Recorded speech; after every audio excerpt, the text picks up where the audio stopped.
노숙의 기억. 둘.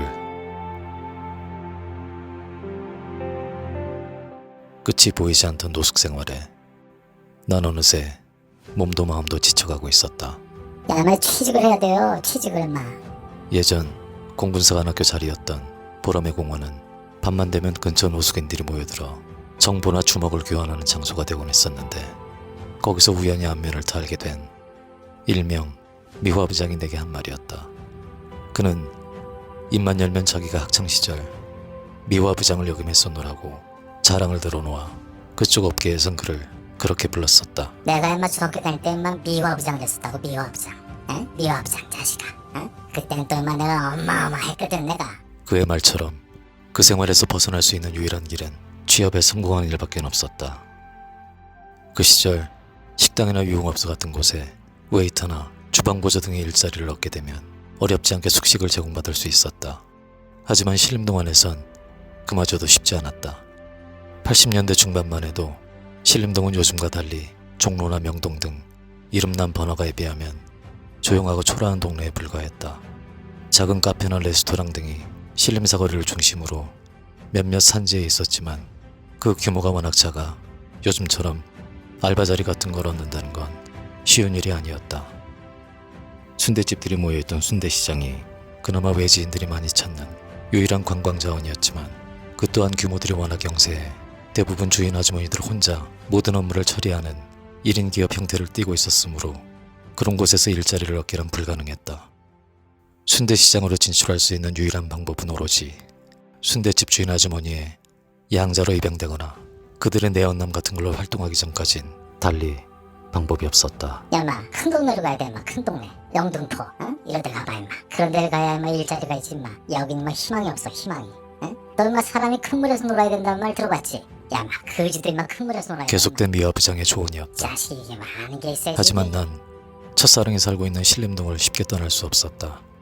늘 신림동 주변을 유령처럼 서성였다. 가끔은 낮 동안엔 인근에 있던 상도동까지 걸어가 중학교 동창들을 찾아가곤 했었지만 그들과는 잘 어울리지 못했었다. 나와는 어딘가 결이 맞지 않는 친구들이었다. 그들은 소위 산동네 판자촌 아이들이었는데, 중학교 졸업과 동시에 일제히 모든 학력을 끝마친 그들이 매일 하는 일이라곤 동네 어귀에 모여 앉아 하루 종일 담배를 피우며 객적은 소리를 하거나 지나가는 여학생들에게 낯뜨거운 저질스러운 농담이나 던지는 게 다였다. 그런 그들과 함께 있는 내 자신이 한심스러웠지만, 그래도 그런 것만 조금 참고 견디게 되면 함께 식사는 물론 운이 좋은 날이면 포장마차 같은 데서 술도 한 잔씩 얻어 마실 수 있었기 때문에 한동안은 그들을 찾을 수밖에 없었다. 내가 원하는 걸 얻은 후엔 어김없이 신림동으로 다시 돌아왔다. 밥은 10군데서 먹어도 잠은 한 군데서 자는 거라는 어릴 적 할머니께서 하신 말씀이 생각나서는 아니었지만, 난 그렇게 다른 동네를 떠돌다가도 밤이 되면 다시 신림동으로 돌아오길 반복했다. 신림동으로 돌아와도 날 기다려주는 건 한 대짬밖에 없었지만, 그래도 신림동에 있어야 왠지 마음이 놓였었다. 지금도 신림동은 나에게 있어 애정이 묻어있는 고향 같은 느낌이 드는 곳이다. 난 비록 집도 절도 없는 노숙자 신세였지만 나름 노숙자처럼 보이지 않기 위해 최선을 다했다. 비록 세탁도 하지 않았던 옷들이었지만 일주일에 한두 번은 제일 깨끗해 보이는 옷들로 돌려가며 갈아입었고, 하루도 빠짐없이 공원 화장실 같은 데서 아쉬운 대로 이도 닦고 세수도 하며 속옷이나 양말 같은 것도 맹물에 빨아 입었었다. 야, 마 너만 무슨 놈의 그지가 인마 그렇게 씻는 걸 좋아하냐 인마. 쓸데없이. 응? 네가 뭐 탤런트냐? 반면에 미화부장은 누가 봐도 그 업계에서 잔뼈가 굵은 사람처럼 보였었다. 그나저나 나도 취직이 돼야 될 텐데. 진짜 그지 같았다.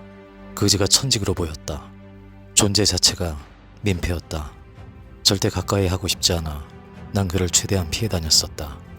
길을 가다 그가 멀리 보이기라도 하면 난 그의 눈을 피해 얼른 숨어버리곤 했었다.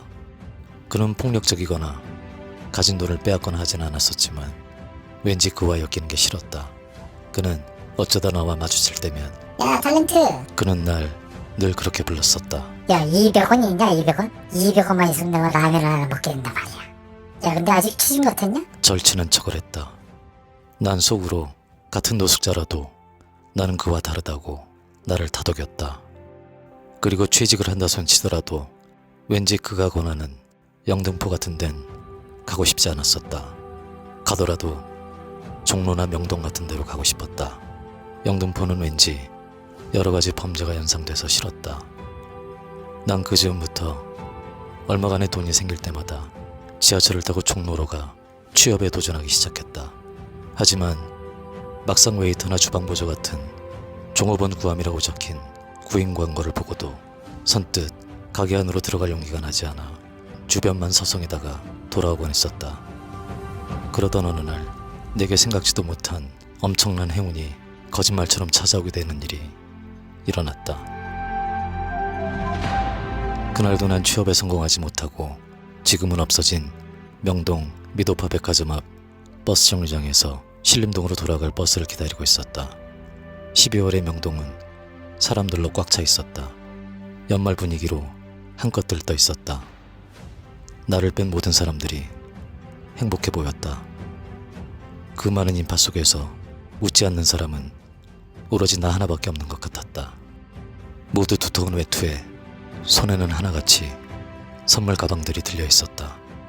나와는 전혀 상관없던 연말연시 풍경이었지만 그래도 그렇게 거리가 사람들로 붐비는 걸 보고 있으면 왠지 덜 외롭다는 생각이 들었었다.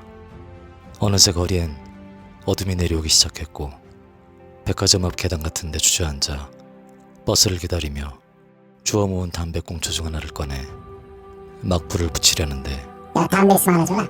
하며 누군가 갑자기 내 옆에 털썩하고 주저앉았다. 깜짝 놀라 돌아보니 만일 세계 거지 연합회 같은 게 있었다면 아마 연구 회장쯤은 해먹을 것 같아 보이는 한 40대 아저씨 한 사람이 씩하고 웃으며 날 쳐다보고 있었다. 태어나 처음 보는 상그지였다. 신림동에 있는 미화 부장은 양반 중에 양반이었다. 대체 몇 년째 거지를 하고 있는지 가늠조차 하기 어려웠다. 머리가 살짝 이상한 사람처럼 보이기도 했다. 빡빡 깎은 머리엔 보기만 해도 냄새가 나는 중공군 모자 같은 걸 쓰고 있었고 걸레인지 옷인지 분간할 수도 없는 걸 몸에 주렁주렁 걸치고 있었다. 입에선 술 냄새가 진동을 했고 태어나 목욕이라는 걸 한 번도 해본 적이 없는 사람처럼 몸에선 악취가 났다.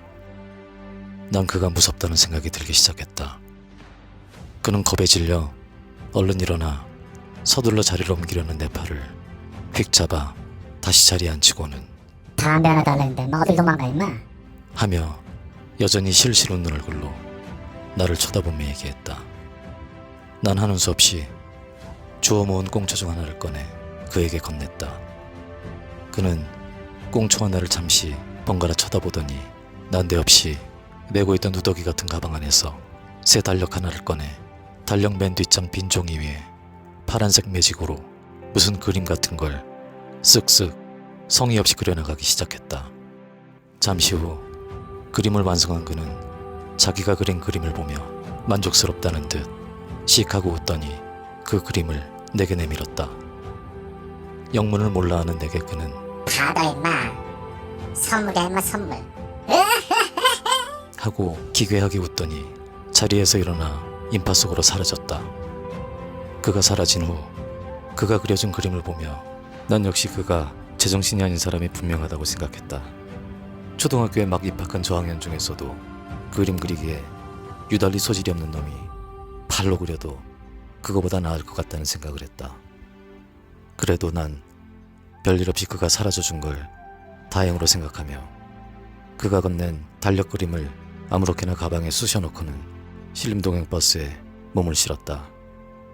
그로부터 1년 후쯤 우연한 기회에 노숙생활을 청산할 수 있었고 그리고 또다시 1년 후 우여곡절 끝에 군대에 입대해 어느덧 군 제대를 두어 달 남겨놓은 어느 날 내무반에서 무료하게 신문을 보고 있던 내 눈에 신문 속 사진 한 장이 들어왔다. 신문의 기사는 한국을 방문했던 미국의 한 대통령의 부인이 우리나라의 한 화가를 만나고 싶어 한다는 그런 내용이었다. 기사에서는 그가 걸레 스님 또는 중강 스님이라 불리는 불교 어느 종파에서 파면된 파계승 출신의 행위예술가 겸 화가인데 동양의 피카소라 불리며 한국에서보다 외국에서 더 유명한 사람이라고 했다. 그런데 신문기사 사진 속 그 화가의 모습이 어딘가 낯이 익어 보였다. 아무리 봐도 미도파 백화점 앞에서 내게 달력 그림을 주고 사라졌던 그때 그 상그지 아저씨가 분명했다. 신문엔 그의 그림 몇 점이 올라와 있었는데 어렴풋한 내 기억으로 그가 내게 그려줬던 그림과 비슷해 보이는 그림도 몇 점 눈에 띄었었다.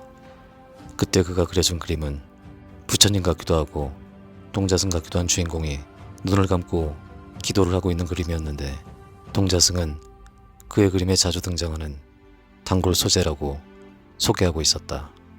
그리고 그림의 맨 마지막 부분에 중광이란 글씨를 한글로 길게 늘려 쓴 그의 사인으로 보이는 글씨도 얼핏 그때 그가 내게 준 그림 속에서 본 기억이 났었다.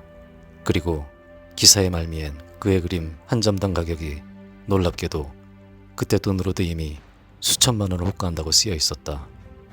난 잠시 정신이 혼미해졌다. 그리고 이내 그때 그가 그려준 달력 그림의 행방에 대해 기억을 더듬고 또 더듬어 봤다.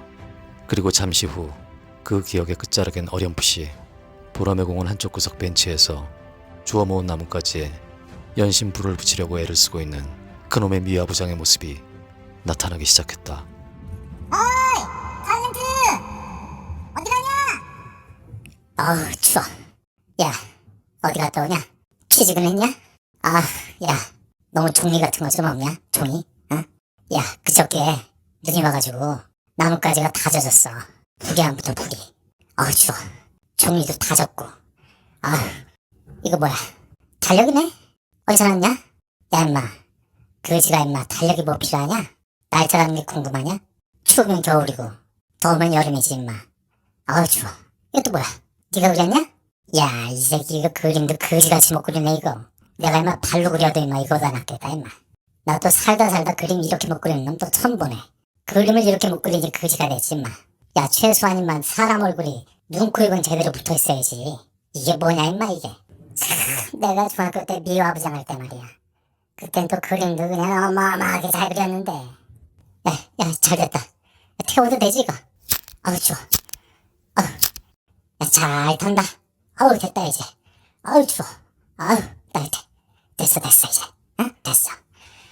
아우. 그렇게 거짓말처럼 내 손에 들어왔던 동양의 피카소 중광스님의 희귀한 달력 그림은 그놈의 미화부장의 불쏘시개로 쓰이며 한 줌의 재가 되어 그 춥던 겨울밤하늘 위로 헐헐 영원히 사라지고 말았다. 그나저나 나도 취직이 돼야 될 텐데.